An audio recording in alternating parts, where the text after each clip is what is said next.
I wouldn't say I was a Disney princess. I'm just too much of a perfect mess. I'm more like Snow White's mate, Dopey.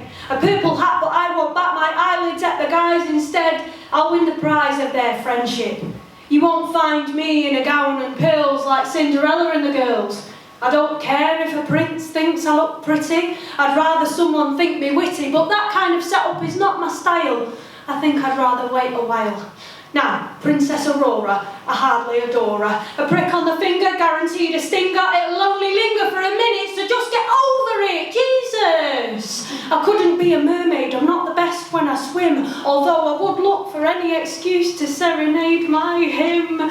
Belle goes through hell with a hairy beast put under a spell, above and beyond an unbreakable bond, or just completely ridiculous. And I'm more than suspicious of the talking clock. To mock me would be offering a ride on a carpet that's magic. What kind of tragic chat-up line is that? No sign of commitment and we're already in a spat. Now, race and religion I'm completely open to. It shouldn't stop someone falling in love with you, but Pocahontas, mate.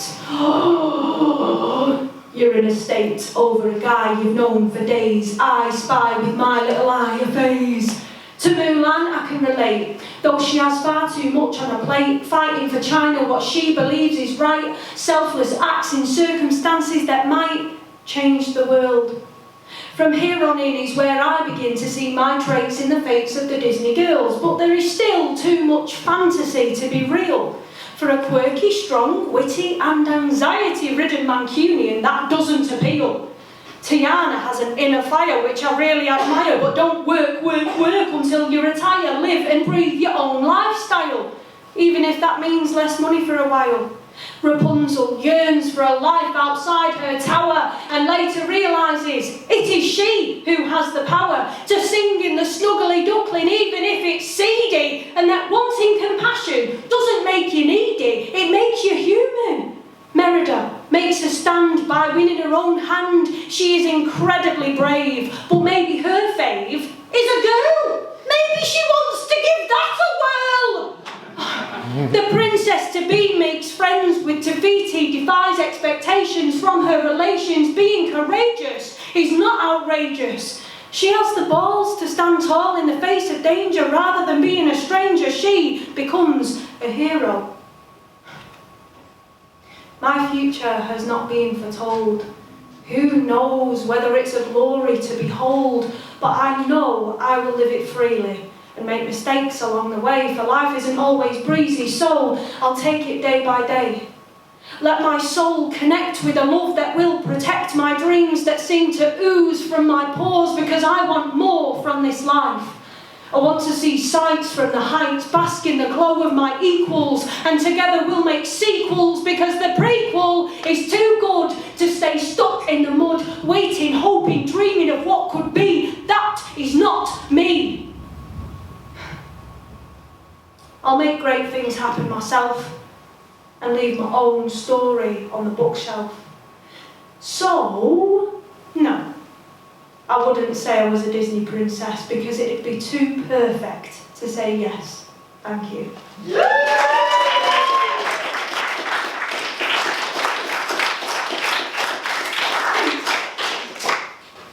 So my book, just down here, I'll show you in a minute. It's got donuts on the front. I've got donut earrings on, and 2 nights ago we launched the book into the world, and I bought little donut walls. They had donuts on for everyone, and it was really nice.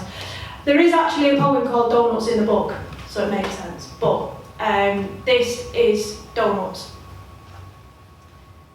Kindness is what oozes from your pores like sweet, sweet jam from a donut. And the first taste of sugar on my lips was so full of wonder that before I knew it, I'd eaten a 5-pack and fallen for you deeply. You were confident and self-assured, yet sensitive. I'd soothe a beautiful soul like yours any day. Spectrums of colour would bubble under your surface, and I was the only one who could see you for who you truly were.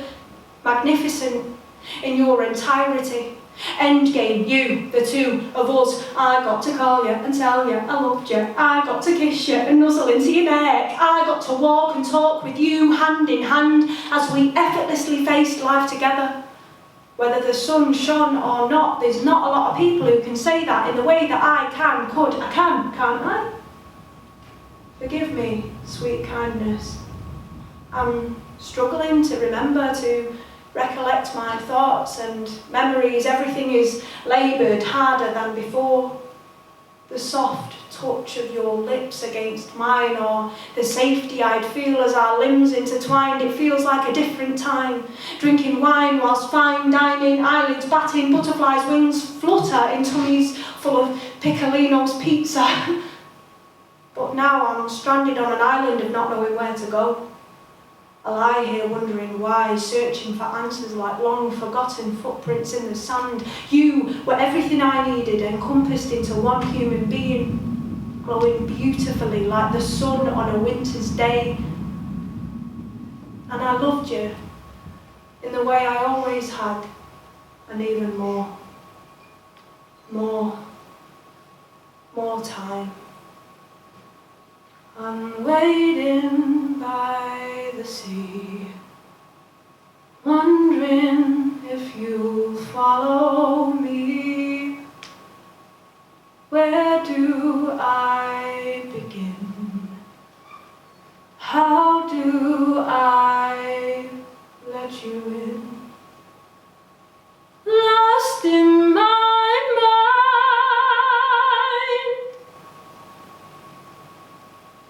Will you throw me a lifeline?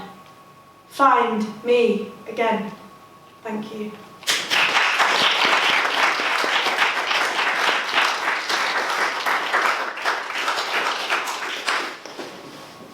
Has anyone ever heard of Sprotborough? No? Great. Has anyone ever heard of Doncaster?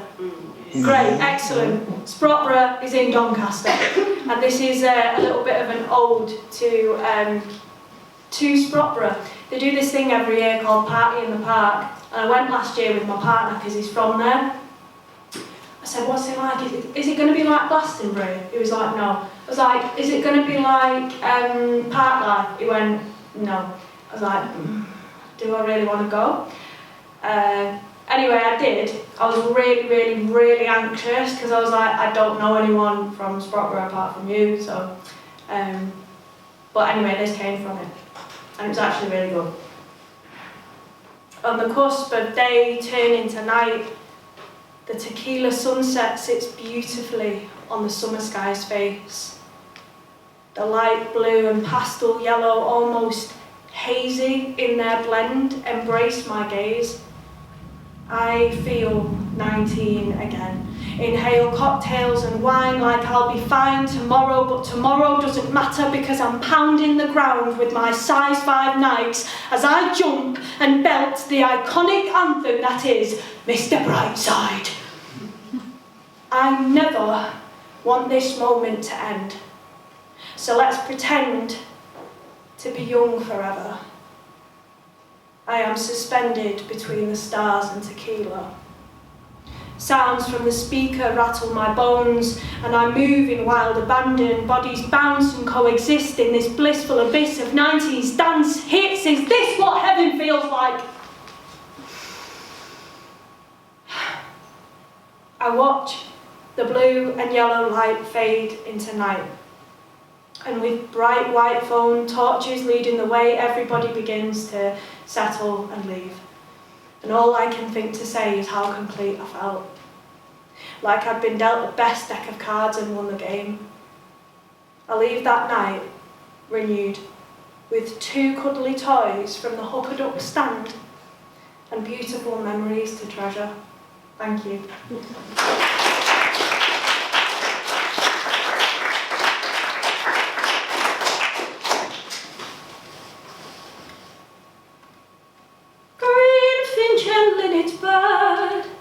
Nightingale, blackbird, how is it you sing?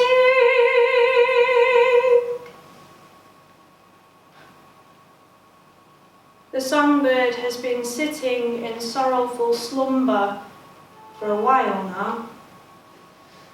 It doesn't know how this came to be. It isn't free to fly or tear through the open air with beautiful abandon. Instead, it sits and ponders a little longer than it's meant to, taught to, told to.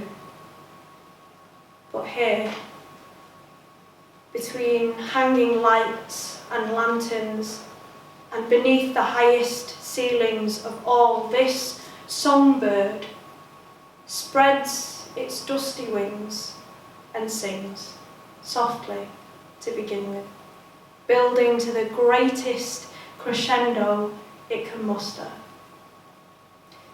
Maybe it was the change of scene. Maybe it was knowing it would be heard, really heard. Or maybe it was an instinct, a distinct and familiar action to match the rousing of a feeling, a memory. I am home. This is what I know. And though I to and fro fret and despair, there is wonder in memory, the living, breathing muscle of it all. Thank you very much.